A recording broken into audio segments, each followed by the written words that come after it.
திருச்சிற்றம்பலம்.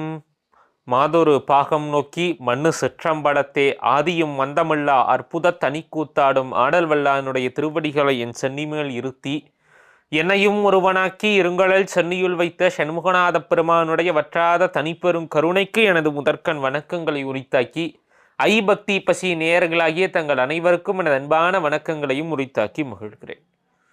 நாம் தொடர்ந்து பெரிய புராணத்தை சிந்தித்து வரும் இந்த தொடர் சிந்தனையிலே இன்றைக்கு நமக்கு அமைந்திருக்கக்கூடிய நாயனார் திருநீலகண்டத்து குயவனார் என்னும் நாயனார். இவருடைய இயற்பெயர் என்ன என்பது நமக்கு சரிவர தெரியவில்லை. அதற்கான வரலாற்று ஆதாரங்கள் கிடையாது. ஆனால் இவர் எப்பொழுதும் திருநீலகண்டம் திருநீலகண்டம் திருநீலகண்டம் என்றே கூறி அந்த திருநாமத்தையே தொடர்ந்து செபித்து வந்தனால் இவருடைய இயற்பெயர் என்பதே மருவி தன்னை மறந்து தன் நாமம் கெட்டு திருநீலகண்டம் என்பதே இவருடைய திருநாமமாகிவிட்டது. அப்படிப்பட்ட சிறப்பு இவருக்கு. அப்படி இருக்கக்கூடிய இவர் குயவ தொழில் செய்கிறாரு. அதாவது சிவனடியார்களுக்கெல்லாம் அந்த திருவோடு செய்து கொடுக்கக்கூடிய ஒரு செம்மையான பணி.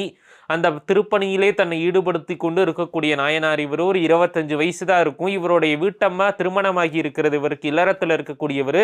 அந்த அம்மாவுக்கு ஒரு 20 வயசு இருக்குன்னு வச்சுக்கோங்க.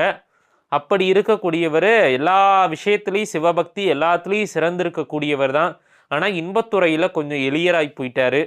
ஒரு நாள் தவறாக போகக்கூடாத இடம் பரத்தையர் வீட்டுக்கு போயிடுறாரு. பரத்தையர்னா அந்த காலத்து பொது மகளிர் பெண்கள் வீட்டுக்கு போயிடுறாரு. தவறானது நடந்து விடுகிறது. அது மயக்கத்தினால ஒரு வித மயக்கத்தினால இவர் அந்த சமயத்தில் செய்கிறாரு. அது விதிவசம். அவர் அப்படி போக வேண்டும் செய்ய வேண்டும் என்பது அவருடைய வினைப்பயன் விதிவசம். அதனால் அது நிகழ்கிறது.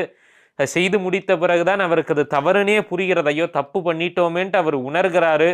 உணர்ந்து தலை குனிந்தவாறே வீட்டுக்கு வராரு. வீட்டுக்கு வந்து அந்த அம்மா கதவை திறந்து பார்க்கறா.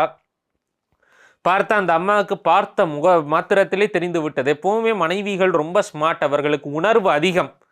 யாரை பார்த்தாலும் அவர்கள் முகத்தை பார்த்தே அவர்கள் என்ன செய்துட்டு வந்திருக்கிறாருங்கிறத அவர்களால் உணரக்கூடிய ஆற்றல் மனைவிகளுக்கு உண்டு. இவரும் அந்த அம்மாவும் பார்த்து புரிஞ்சுக்கிட்டு சரி இந்த ஆள் பண்ணக்கூடாத பண்ணிட்டு வந்துட்டாரு. இருந்தாலும் வந்து இது இந்த காலமாக இருந்தால் அந்த அம்மா வீட்டுக்குள்ளே விட்டுருக்காது. நேராக கோர்ட்டுக்கு தான் கூட்டிகிட்டு போயிருக்கும். இது அந்த காலம். அதனால அந்த அம்மா எதுவும் பேசலை. வீட்டுக்குள்ளே கூப்பிட்டு உட்கார வச்சு அவருக்கு செய்ய வேண்டிய பணிவிடைகளை எல்லாம் செய்து அவருக்கு உணவு கொடுத்து அவரை ஓய்வெடுக்க வச்சுட்டு அந்த அம்மா சொல்லாமலே இருக்கு. அந்த அம்மாவுக்கு அது மனதுக்குள்ளே வைத்து கொண்டு தாங்க முடியல.